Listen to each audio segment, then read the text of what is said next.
Chretien speaks on the Quebec Referendum.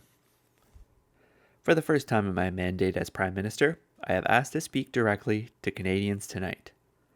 I do so because we are in an exceptional situation. Tonight, in particular, I want to speak to my fellow Quebecers, because at this moment, the future of our whole country is in their hands. But I also want to speak to all Canadians, because this issue concerns them deeply. It is not only the future of Quebec that will be decided on Monday, it is the future of all Canada. The decision that will be made is serious and irreversible, with deep, deep consequences. What is at stake is our country.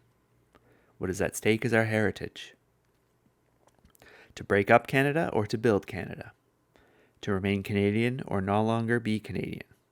To stay or to leave. This is the issue of the referendum.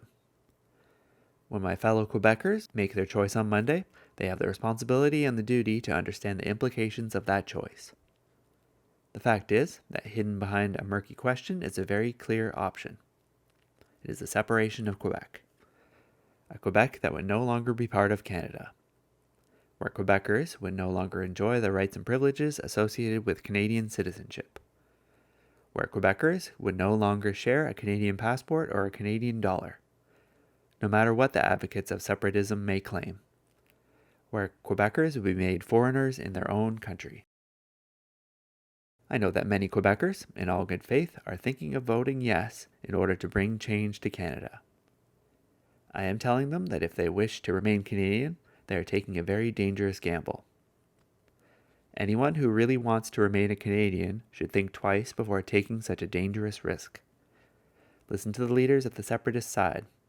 They are very clear. The country they want is not a better Canada, it is a separate Quebec. Don't be fooled.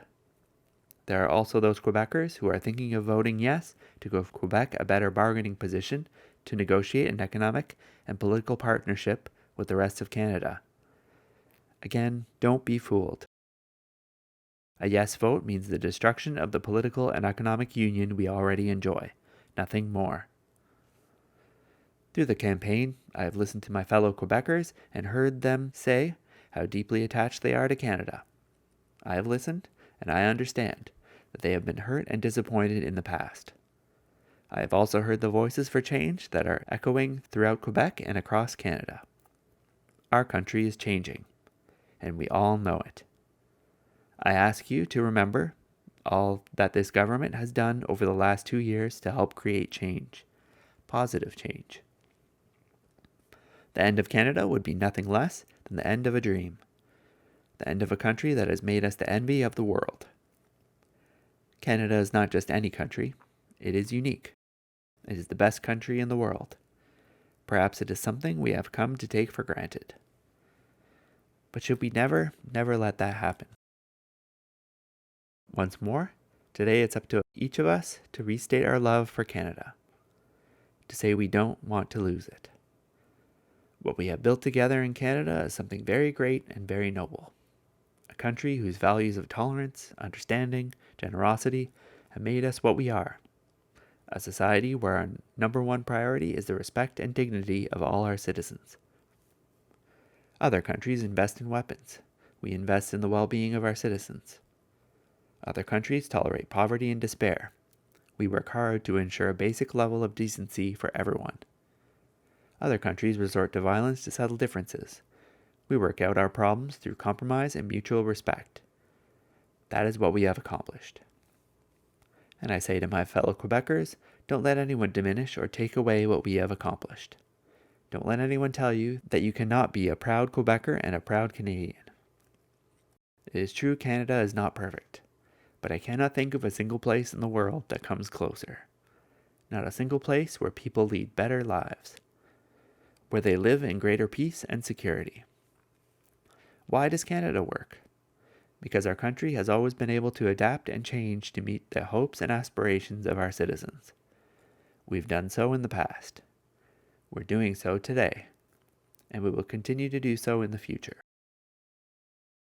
And I repeat tonight what I said yesterday in Verdun. We must recognize that Quebec's language, its culture, and institutions make it a distinct society. and no constitutional change that affects the powers of Quebec should ever be made without the consent of Quebecers. And that all governments, federal and provincial, must respond to the desire of Canadians everywhere for greater decentralization. And all that can happen quietly, calmly, without rupture, with determination. To all Canadians outside Quebec, I say do not lose faith in this country, and continue to show respect, the openness, and the attachment and the friendship that you have shown to your fellow Canadians in Quebec all through the referendum campaign. Continue to tell them how important they are to you, and how without them, Canada would no longer be Canada. How you want them to remain Canadian, and you hope, deeply and profoundly, that they choose Canada on Monday. In recent days, thousands of Canadians have taken the time to send messages of friendship and attachment to Quebecers. Keep them coming. My friends, once again, our country is facing a crisis. And crisis and uncertainty exact a very heavy cost.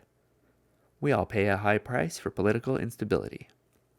On Monday, once Quebecers have shown their commitment to Canada, I want to ask Canadian investors and foreign investors to show their commitment and confidence in return. Together, we will need to get our priorities back on track, on economic growth and jobs, and the time is long overdue. My friends, we are facing a decisive moment in the history of our country, and people all across Canada know that decision lies in the hands of their fellow Canadians in Quebec.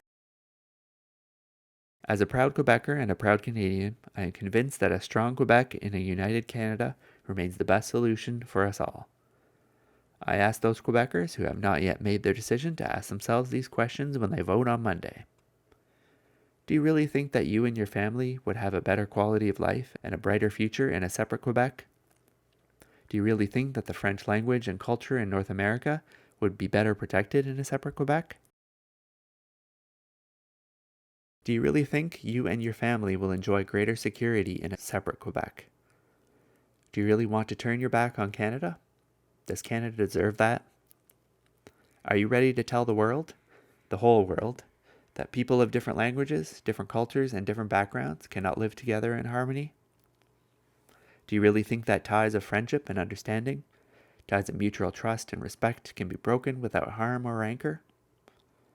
Have you found one good reason to destroy Canada? Do you really think it is worth abandoning the country we have built and which our ancestors have left us? Do you really think it makes any sense at all, to break up Canada? These are the questions I ask each of you to consider. It's a big, very big responsibility. In a few days, all the shouting will be over. You will be alone to make your decision. At that moment, I urge you, my fellow Quebecers, to listen to your heart and to your head. I am confident that Quebec and Canada will emerge strong and united.